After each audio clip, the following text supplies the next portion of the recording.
के बाद उन्होंने इजिप्ट का विजिट किया, जहां पर उन्हें इजिप्ट के प्रेसिडेंट ने हाईएस्ट नेशनल अवार्ड दिया। और इस अवार्ड को मिलाकर अब तक 13 कंट्रीज ऐसे हैं जिन्होंने इंडिया के प्राइम मिनिस्टर को हाईएस्ट नेशनल अवार्ड दे चुके हैं, जिनमें यूएई भी है, जिनमें सऊदीया भी है और अब इजिप्ट भी शामिल है। पाकिस्तानी पब्लिक से बात करेंगे कि क्या वजह है कि इस्लामी कंट्रीज तेजी से इंडिया के साथ अपने रिलेशन ना सिर्फ बेहतर कर रहे हैं बल्कि हाईएस्ट नेशनल अवार्ड दे रहे हैं इंडियन प्राइम मिनिस्टर को, जबकि हमारे रिलेशन ईरान के साथ, अफगानिस्तान के साथ, बांग्लादेश के साथ या ओवरऑल दी वर्ल्ड अगर देखा जाए कि इस तरह से हैं। ये चीज़ें सब जानेंगे पाकिस्तानी पब्लिक से, पाकिस्तान की यूथ से, और जो मेरी पर्सनल ओपिनियन है वो मैं आपको बताऊंगा वीडियो के लास्ट में। चलते हैं वीडियो की तरफ और मिलते हैं वीडियो के। अस्सलाम वालेकुम। वालेकुम सलाम। आपका नाम? सुहेल चौधरी। क्या करते हैं? मैं बेसिकली मास्टर्स कर चुका हूँ पॉलिटिकल साइंस में। जबरदस्त। और साथ में तैयारी कर रहा हूँ कम्पिटिटिव एग्जाम की। जबरदस्त। Let's see what happens. जबरदस्त, बेस्ट ऑफ लक। अच्छा, जिस टॉपिक पे वीडियो रिकॉर्ड कर रहे हैं वो ये है पाकिस्तान की करंट सिचुएशन और हमारे इंटरनेशनल रिलेशन, खास तौर पे IR पे। खास तौर पे जी IR पे और खास तौर पे मुस्लिम कंट्रीज के साथ। बड़ा मज़ा आएगा जी इनसे बात करने का, क्योंकि पॉलिटिकल साइंस के स्टूडेंट हैं और फिर कॉम्पिटिटिव एग्जाम्स की तैयारी भी कर रहे हैं। सर मुझे ये बताएं, कौन से खास तौर पे नेबर कंट्रीज़ की अगर बात करें, इस्लामिक कंट्रीज़ की, कौन से ऐसे कंट्रीज़ हैं जिनके हमारे साथ रिलेशन बेहतर है? जो इस वक्त करंट सर्कमस्टांसिस आपके हैं जी, इनके ऊपर कहने के लिए बहुत कुछ है, लेकिन मैं एक आपको सिर्फ चंद एक बातें बताता हूँ, ठीक है, ताकि आपको एक वे फॉरवर्ड मिले। क्योंकि जो शख्स आता है वो क्रिटिसाइज करता है, लेकिन कैस्टिगेट करते हैं आपको, लेकिन वे फॉरवर्ड कोई भी नहीं देता। ठीक है। तो हालात के ऊपर एक शेर से मैं स्टार्ट कर रहा जी, जी। हूँ और उसके बाद आगे वे फॉरवर्ड है। कहने को बहुत कुछ है, लेकिन एक शेर पे इसको मैं आपको शुरुआत करता हूँ कि हमारे मुल्क की सियासत का हाल ये है, तवाइफ घिरी हुई है तमाशबिनों में।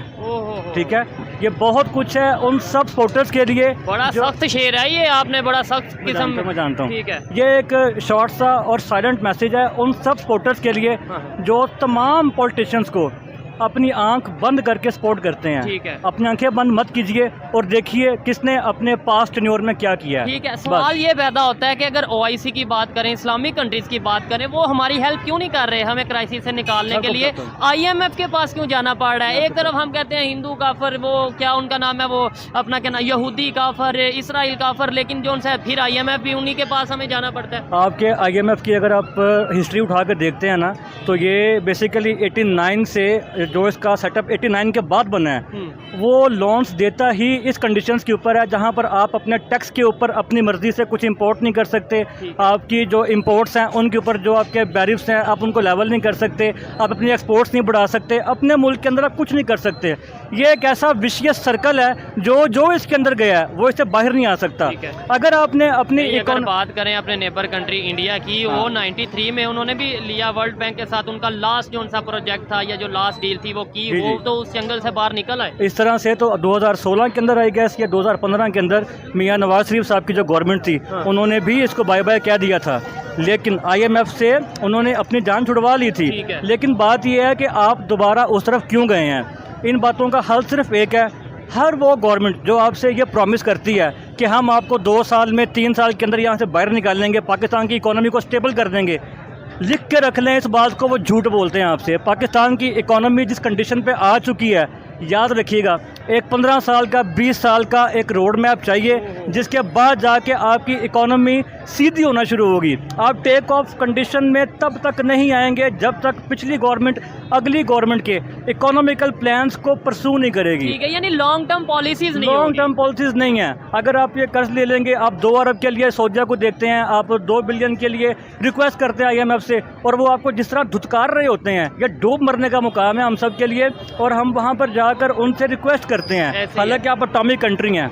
इसलिए जो भी गवर्नमेंट आपसे ये कहे कि हम एक ही रात में या 1 साल में 2 साल में आपको टेक ऑफ कंडीशन में ले आएंगे, वो झूठ बोलते हैं। नेक्स्ट टाइम जिसको भी आप, मेरा खाना वहाँ तैयार हो रहा है, तो मैं वाइंड अप कर रहा हूँ। नेक्स्ट टाइम आप जब भी आप वाइंड अप करिएगा, लेकिन एक क्वेश्चन जो जबरदस्त किस्म का वो उसका आंसर दीजिए। मुझे बताएं, अगर UAE की बात करें, सऊदीया की बात करें, इजिप्ट की बात करें, ये वो कंट्रीज हैं जिन्होंने इंडिया के प्राइम मिनिस्टर को अवार्ड दिया, अपना नेशनल जो सा अवार्ड होता है, हाईएस्ट नेशनल अवार्ड। अभी वो इजिप्ट के विजिट थे जहाँ पे उन्हें अवार्ड दिया जा रहा है। क्या वजह इंडिया के रिलेशन क्यों मुस्लिम कंट्रीज के साथ बेहतर हो रहे हैं? टॉपिक मेन ये है। मैं आपको बताता हूँ, एक सेइंग है इंटरनेशनल रिलेशंस के अंदर कि there is no permanent friend and there is no permanent enemy. ठीक है, आप सिर्फ उस तरफ जाते हैं जहां आपको बेनिफिट मिल रहा होता है। ठीक है। इंटरनेशनल पॉलिटिक्स के अंदर कोई भी आपका दोस्त नहीं है और कोई भी आपका दुश्मन नहीं तो है। हमें ये बात क्यों नहीं समझ आती? हमें ये बात इसलिए समझ नहीं आ रही कि हमारी जो पब्लिक है इसके अंदर अवेयरनेस नहीं है।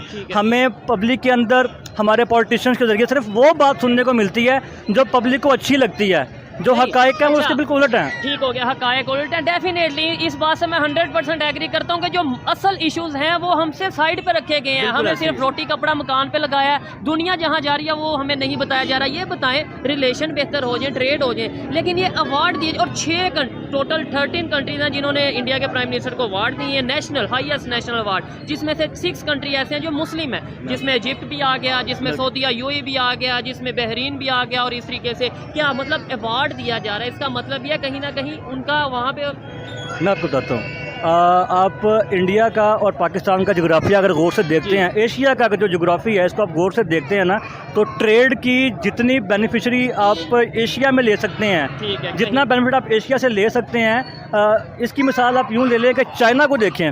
वो इस वक्त अभी टोटली अनाउंस नहीं है, लेकिन वो बैक स्टेप के ऊपर एक अनाउंस सुपर पावर है। उसने अपनी इकोनॉमी बेहतर की है ट्रेड के ज़रिए, ठीक है, और वो जितनी ट्रेड करता है थ्रू सी करता है। ठीक हो गया। उसी वो जो ट्रेड वो जो सफ़र एक वो समंदर से करता है, उसी को कर्टेल करने के लिए वो सी पैक यहाँ डेवलप कर रहा है। ठीक है। सी पैक के जरिए कि आपको मिसाल दे रहा हूँ कि जो सफ़र चाइना को 100 रुपये का पड़ता था, वो वही सफ़र यहाँ से उसको 20 रुपये का पड़ेगा। मैं आम इंसान हूँ, मैं आम पाकिस्तानी हूँ, मुझे ये नहीं पता सी पैक या कौन सा पैक, मुझे ये पता होना चाहिए, या मुझे इस चीज़ से गर्व है कि पाकिस्तान स्टेबिलिटी की तरफ जाए, पाकिस्तान में पेट्रोल सस्ता हो, पाकिस्तान में आटा चीनी सस्ते हो। तो ठीक हो गया। तो अगर वो सी पैक बन रहा है, ये चीज़ें हो रही हैं, तो फिर हमें क्यों नहीं फ़ायदा हो रहा? सवाल ये पैदा होता है, आम इंसान ये पूछता है। सर मैं बेसिकली इस पे के ऊपर बात नहीं करना चाह रहा था। बेसिकली जो ट्रस्ट लेवल होता है ना, ट्रस्ट लेवल बहुत मैटर कर रहा होता है। आपकी जो गवर्नमेंट है बेसिकली वो खुद कहती है कि beggars can't be choosers.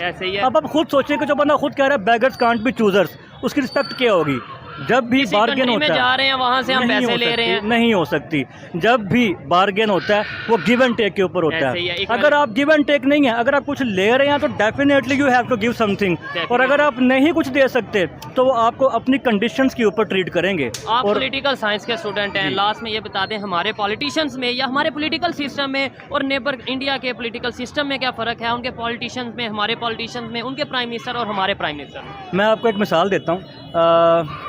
Lal Bahadur Shastri एक प्राइम मिनिस्टर थे इंडिया के, तो उनके अयूब खान के दौर में आई थिंक, नहीं ये बात आपको बता रहा हूँ मैं, आई गेस 70s से पहले की है। लाल बहादुर शास्त्री वहाँ के प्राइम मिनिस्टर थे, तो उनको एक दफ़ा कुछ प्रॉब्लम्स आई थी उनकी कुछ एस्टेब्लिशमेंट के ऊपर से, तो उन्होंने without wasting a single second अपने आर्मी चीफ को रिमूव कर दिया था। और यहाँ पर हमारे जो हमारे पॉलिटिशियंस हैं, मैं इनका असली चेहरा आपको दिखाता हूँ।